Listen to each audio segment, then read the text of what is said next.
was a list that somebody said, oh, it's from Dubai. We found a few people. These are people affiliated to terrorism. This government official or past government official is affiliated to terrorism. There's been no action in any of those arenas. Finding out how much we're spending on security funds and how it has gone, and also trailing out how terrorism funding has gone on in Nigeria. So, as you know, whatever a politician does in this country, whether killing, whether terrorism, whether looting, whether abuse of human rights, they say it is politics. So any criminal sin that a politician will do in this country is being seen from the perspective of politics, either to defend myself or to attack my enemy. And that is one of the disasters we have in this country. Our inability to distinguish between criminality and politics. Politics is misunderstood in this country. Politics is not a lesson for supporting violence, for supporting undermining the economy, or dealing with human rights issues, or tampering with justice. Politics is a competitive process of showcasing your superior ideology or policy or principle on how to govern the society. On the basis of that, you sell your manifesto to the people. For example, you will say that, okay, I'm interested in uplifting poverty, and here are the ways in which I'm going to do to uplift poverty in this country. Someone will say, I'm interested in ensuring industrialization. And these are the things that I would do in order to boost the economy. Someone would say, look, I'm interested in strengthening institutions so that the institutions are independent and they are working, and everybody, investors can come from all over the world to invest because there's a system, there's a justice system.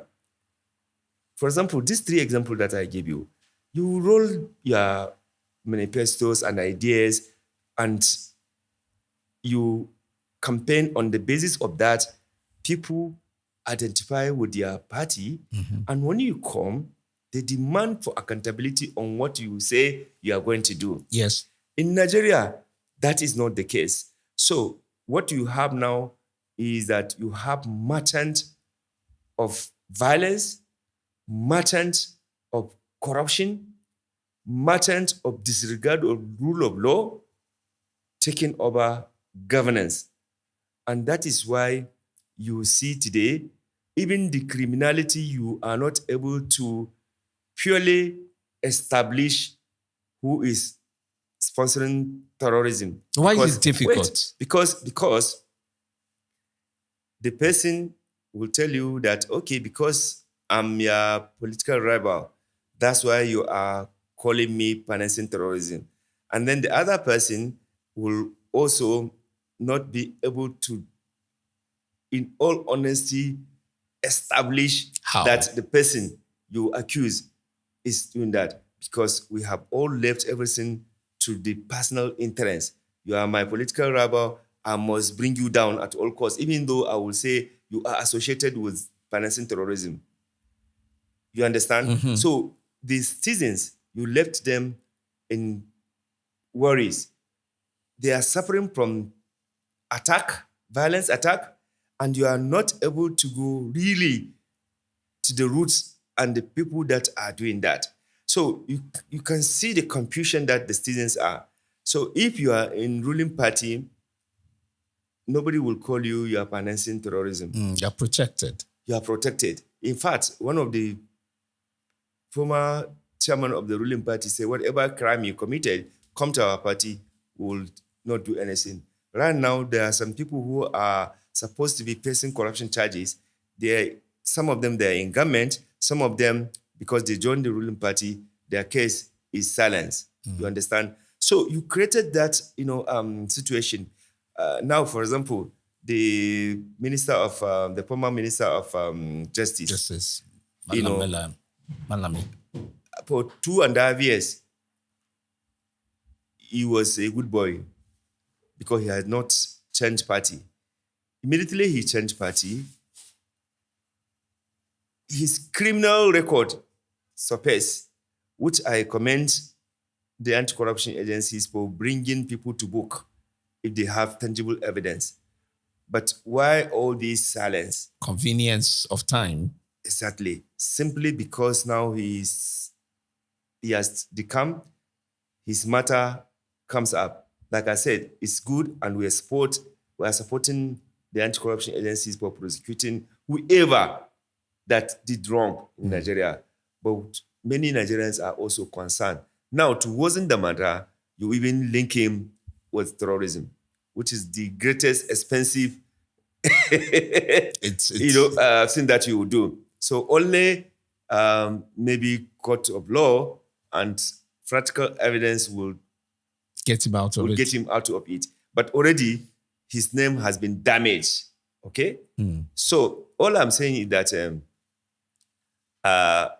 if you do wrong, irrespective of whatever affiliation, whether political affiliation, whether ethnic or religious identity or geographical identity, the law must take its course. So we then support those who say, oh, you are prosecuting or you are arresting Muslim or Northerners or Christians or Southern. We then support that. Any Nigerian that violated the law, the law must take its course.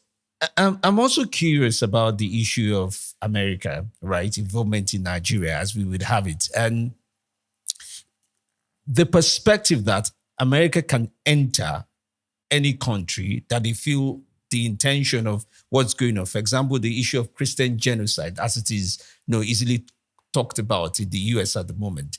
Your perspective, I read a response you provided and said, if need be, America can do that. And they did that with Nigeria. And I was wondering if you would provide more perspective to why you would back US.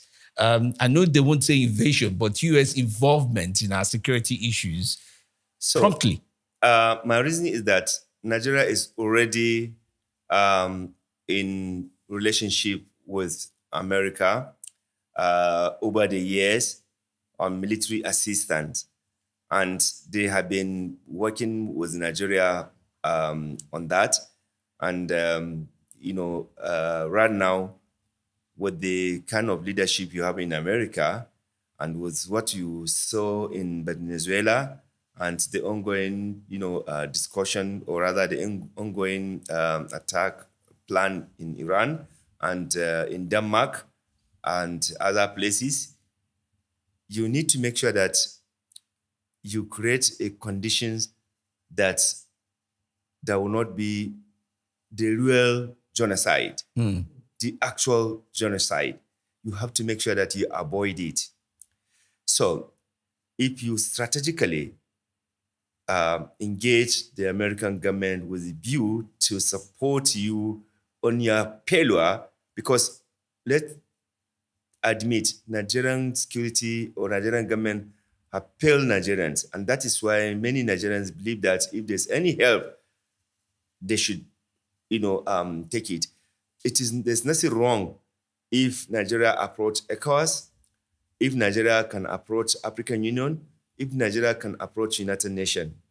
Nigeria has not done that.